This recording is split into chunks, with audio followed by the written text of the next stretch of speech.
Welcome back, vintage Star Wars fans. A long time ago, in the late 1970s, Star Wars changed the world, and not just on the big screen. While action figures and lunchboxes would soon flood store shelves, some of the very first pieces of Star Wars merchandise arrived even earlier. In 1977, fans didn't have toys yet, but they could wear the Force on their wrist. Today, we're taking a closer look at two vintage Star Wars watches that have stood the test of time, one from the dark side and one featuring two of the most lovable droids in the galaxy. It's about time we talk about these iconic pieces of Star Wars history. So in this episode, we'll be showcasing these two timepieces from the Star Wars trilogy, the 1977 Texas Instruments Darth Vader watch, and the 1977 Bradley Star Wars watch featuring R2-D2 and C-3PO. We'll explore their history, my personal connection to them, and how they've been preserved over the years. And because every collector knows that care is key, I'll also be giving them a little restoration treatment. So let's set our coordinates for 1977 and take a trip back in time. Before we dive into each watch individually, let's take a quick look at them side by side. Both were released during the golden age of Star Wars merchandising, right after the original film took the world by storm. Along with Star Wars pendants, these were among the earliest pieces of licensed merchandise to hit the market. This is evident in early advertisements showcasing Star Wars jewelry. The Texas Instruments Vader watch is an LED digital display capturing the sleek and menacing look of the Dark Lord of the Sith. The Bradley watch, on the other hand, is a classic analog wind-up timepiece featuring R2-D2 and C-3PO, making it the perfect representation of the saga's heart and humor. The Vader digital watch was cutting-edge for its time, featuring a bright red LED display activated with the press of a button. And of course, this one was made for those who embrace the power of the dark side. It's a simple yet striking design with Vader's iconic helmet front and center. Press the button and the time glows red, perfectly fitting for a Sith Lord. The bold styling and dramatic color scheme make it an unmistakable piece of Star Wars history, capturing that late 70s sci-fi aesthetic. But beyond its striking design and sci-fi aesthetic, this watch has an interesting history worth exploring.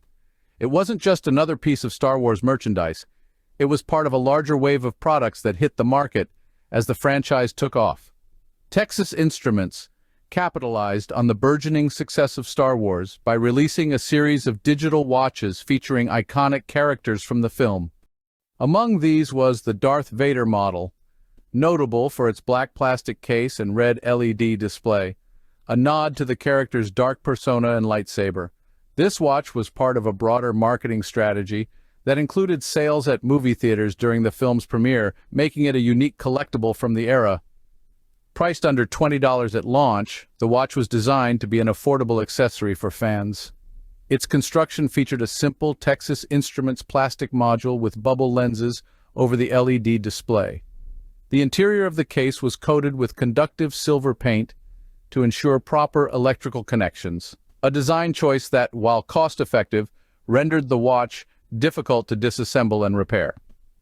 Today, these vintage watches are highly sought after by collectors, with prices varying based on condition and completeness. For instance, a mint condition watch in its original packaging has been listed for several $100s. This appreciation in value underscores the watch's significance. The 1977 Texas Instruments Darth Vader watch stands as a testament to early digital watch innovation and the cultural impact of Star Wars. Its design, marketing, and enduring collectability make it a fascinating subject for enthusiasts of vintage technology and film memorabilia alike.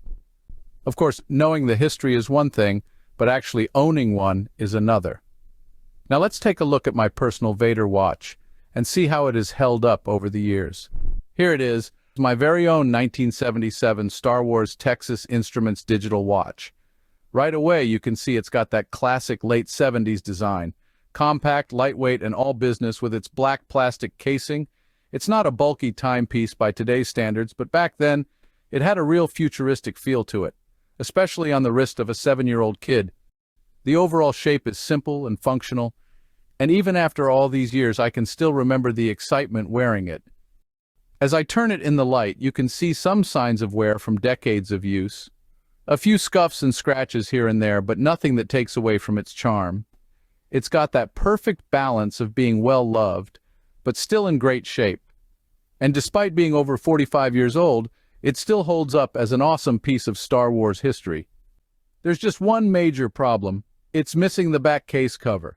An exhaustive search through the box turned up nothing, and without it, the watch is incomplete, which doesn't sit right with me, especially after having held on to it all these years.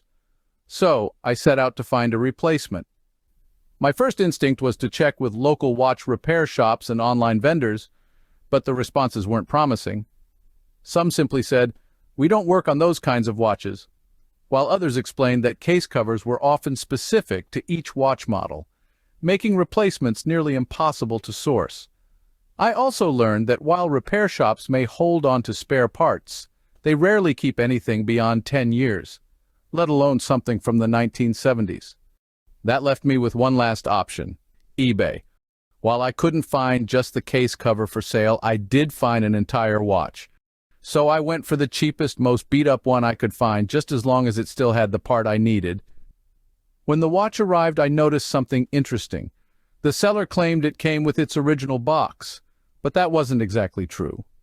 The box was for a similar Star Wars watch from the same era, but not this specific Texas Instruments model.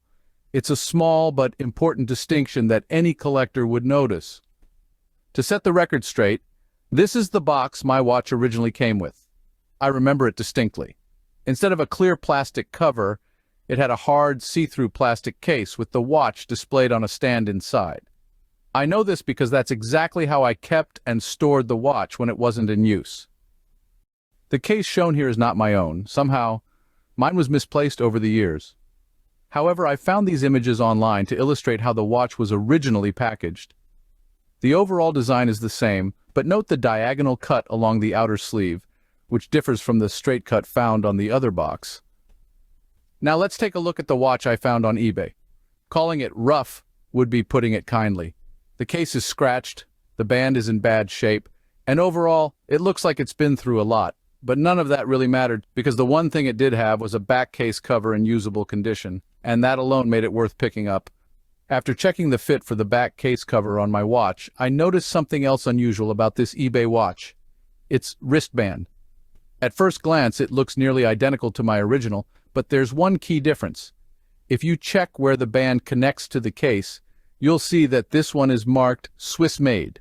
While my known original has no such marking, this suggests that at some point over the years the band was replaced with a similar design. Whether it was swapped out due to wear, or simply to keep the watch looking complete, I can't say for sure. But it's a good reminder to be cautious when buying vintage pieces. Each one has its own history. In this case, the replaced wristband, along with the overall wear, suggests that this watch has seen better days. Luckily, all I needed was the back case cover, which is unique to this model, so the rest didn't concern me. But if I had purchased this watch expecting an entirely original vintage piece, I would have been sorely disappointed. Now let's get this watch cleaned up and looking its best. To do this, I picked up a watch cleaning kit called Wrist Clean. It comes with a cleaning foam, a soft bristle brush, and 2 microfiber cloths. The kit uses what it calls microsuds technology, designed to be gentle on waterproof gaskets. After years of wear and storage, it's time to carefully remove any grime, polish the case, and restore the watch as much as possible. But that raises a question. Why go through all this trouble and effort for a nearly 50-year-old watch that originally cost less than $20? Because for me, this watch isn't just a collectible, it's a memory. I still remember the day I got it. My dad, who would pass away just 12 years later, picked it out for me as a treat. You see, at the time we lived in a very small town, one with little more than a tiny convenience store that had been converted from an old house. But every so often my dad would make the drive into town to run errands. He preferred having company, and if one of us kids tagged along, he'd always get us something small, a candy bar, a toy, just a little something to show his appreciation. That day, my little something was more substantial than usual. It was this watch. I can still picture myself sitting in the passenger seat of my dad's tan Mustang II, which looked similar to that pictured here. At the time, we had both a van and the Mustang. I remember the drive home, windows down, the wind blowing through my hair, as I carefully opened the package right there in the car. Seeing that glowing red display for the first time put a huge smile on my face. I had no idea that decades later, I'd still have it. And now, after all these years, I want to do what I can to bring it back to life. With the watch now cleaned and looking noticeably better, it already feels like a small piece of the past has been restored. Just holding it again in this condition brings back memories I hadn't thought about in years. But, while the cleaning made a big difference, there's still more to do. The years haven't been too kind to the plastic face of the watch. It has its fair share of scratches and scuffs. So next, I'm going to do my best to polish those away and see just how much more I can bring this watch back to life. To tackle the scratches, I used a polishing kit called Polywatch. It comes with a polishing cream, a soft cloth for hand finishing, and a drill-mounted buffing wheel to make the process easier. Before starting, I masked off the edges of the watch face with painter's tape to protect the case and graphics. Then I applied a small amount of the cream and used the buffer to gently work out the surface scratches. It takes a steady hand here. You don't want to press too hard or hold it in one spot too long. The goal is to let the polish and the wheel do the work. That's also why I taped off the rest of the watch face, to keep the artwork and metal edges safe while buffing. You can already see the surface starting to even out little by little. After a few passes and a final polish by hand, the results were immediately noticeable. The plastic face looked dramatically clearer. Before moving on, there's one final detail I want to mention about the Texas Instruments Vader watch. When these watches were originally sold, they came with a nifty sticker sheet designed to customize the watch face. You could choose from different Star Wars character images and peel and stick them onto the watch, giving it a more personalized feel. The sheet came in two variations, one with a white border and another with a black border. Mine had the black border, and I saved it, unused for years. I'm fairly certain I stored it with my original watch box, which unfortunately appears to be lost to time. It's possible I'll run across it at some point, and if I do, I'll be sure to share an update. In the meantime, here's a look at what that original sticker sheet looked like using reference images I found online. It's a small but fun piece of Star Wars watch history that added to the charm of these early digital timepieces. Now let's switch gears to the 1977 Bradley Star Wars watch. Unlike the Texas Instruments Vader watch, this one is all about classic mechanical craftsmanship. Bradley Time, under Elgin National Industries, produced a series of Star Wars-themed watches in the late 70s, and this particular model featuring R2-D2 and C-3PO was one of the standout designs. Since much of the restoration process is similar to what I just did with the Vader watch, cleaning, light polishing, and careful detailing, I'll be abbreviating this part to keep things moving. But as I go through it, I'll touch briefly on the history of Bradley and show the transformation this piece went through. During the 1970s and 80s, a man named Rudolph Valentino played a key role in Bradley's Star Wars watch production. Starting at an entry-level position in the 60s, he quickly worked his way up to become director of operations. He oversaw everything from watch design to final production, and worked directly with Lucasfilm, pitching countless creative concepts for watches and clocks. While many were approved, even more were turned down and never saw the light of day. Thankfully, Valentino had a deep appreciation for the work he helped create. He archived a large collection of both produced and unproduced designs, many of which survive today thanks to his daughter Jamie Valentino, who later helped preserve this history. Bradley produced two official Star Wars watches in 1977, both featuring manual wind-jeweled movements and often still found working today. While early models were manufactured in Switzerland and proudly labeled Swiss-made, production later shifted to Hong Kong to cut costs. Parts like movements, cases, and bands were often sourced from different manufacturers, then assembled by Bradley, something that explains the slight design variations collectors often encounter. And of the many models Bradley released, just 6 seem to have dominated the market. They're so common in second-hand circles that collectors often refer to them as the inescapable 6. While this particular Bradley watch is one of the more familiar designs from that group of 6, it still holds up beautifully.